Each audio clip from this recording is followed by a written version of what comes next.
as massas e as classes trabalhadoras estão sendo informadas e estão sendo cultivadas exatamente para o interesse do capital. Então, aquelas e aqueles que perderam o emprego, que perderam entes queridos na pandemia, que com a crise econômica perderam as condições mínimas existenciais, essas pessoas não se revoltaram, essas pessoas não se engajaram num processo de transformação social. Aonde essas pessoas estão? Em que horizonte ideológico elas estão? Horizonte das igrejas, horizonte dos meios de comunicação de massa, estão sendo manipulados e na brincadeira do dia a dia da Globo e de outros mais, que levam as pessoas a gostar de Big Brother, a não gostar deste ou daquele, de tal modo que as pessoas estão dentro da caixa do capital. Então, nós temos contra o capital um só poder que pode combater o capital, o poder das massas. Como as massas são dominadas ideologicamente pelo capital, nós só temos o poder do capital na prática. Ele tem, inclusive, um poder dobrado,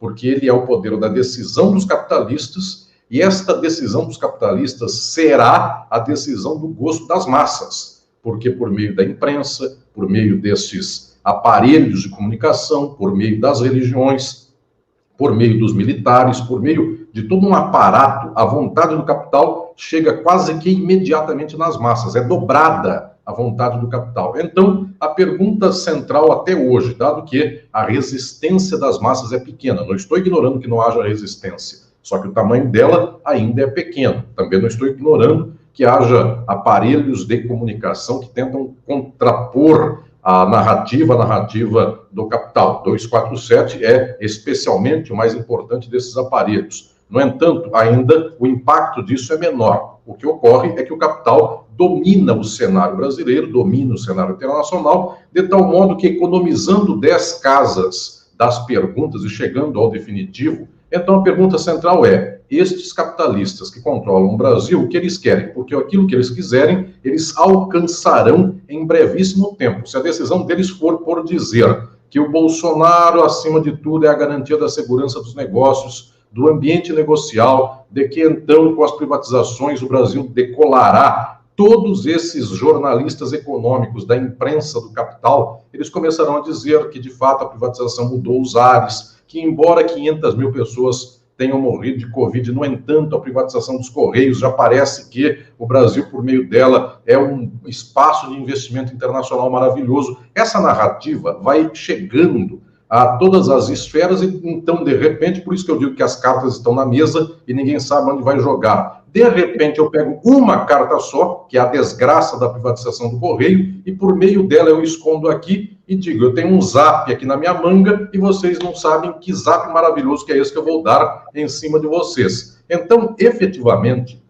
o quadro que é dominado pelo capital será decidido pelo capital nas condições que o capital quiser. Então ele dirá, bom, Bolsonaro não dá mais, vamos com o Lula. E a partir daí será toda a coerção para fazer com que o Lula caiba no interesse dos grandes bancos, do grande capital e, eventualmente, então, aquilo que é função típica de um governo como o do ex-presidente Lula possa ser apenas uma resolução social para a população de baixa renda, mas sem reverter privatizações, ou então mantendo as privatizações de última hora do governo Bolsonaro. Nós não sabemos o quadro, mas certamente, se eu quiser economizar 10 ou 15 casas só para pensar na próxima eleição, a decisão será, inclusive, nas mãos de poucas pessoas. O capital banqueiro do Brasil e mais os grandes capitalistas internacionais com interesse imediato no Brasil. Então, se nós soubermos elencar aqui 10 ou 15 grandes magnatas exploradores do Brasil, tanto os internos quanto os internacionais, é uma mesa de WhatsApp, é um grupinho de WhatsApp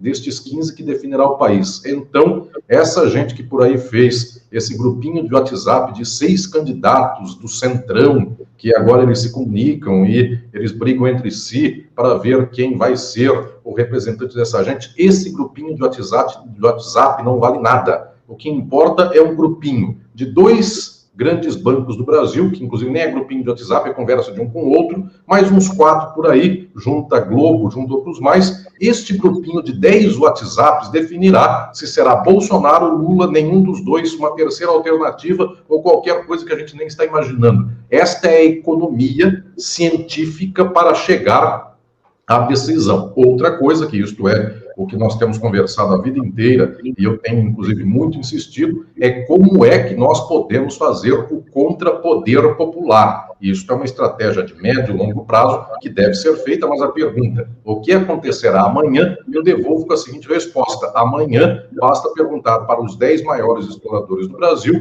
que eles responderão. Por um acaso, eles também não sabem, e por causa disso, o amanhã será desde Bolsonaro dando um golpe sendo aplaudido, Bolsonaro reeleito sem golpe e também aplaudido, a Bolsonaro defenestrado, Lula no poder ou qualquer outra coisa que aconteça. Então está naquela situação como das primaveras árabes, nas quais não se sabe o que acontecerá com o Saddam Hussein ou com o Muammar Gaddafi. Eventualmente eles podem ser enforcados, mortos num buraco, qualquer coisa dessa, ou podem pegar um jatinho e se salvar, ou podem dar uma volta grande e manter o poder. Tudo está em aberto.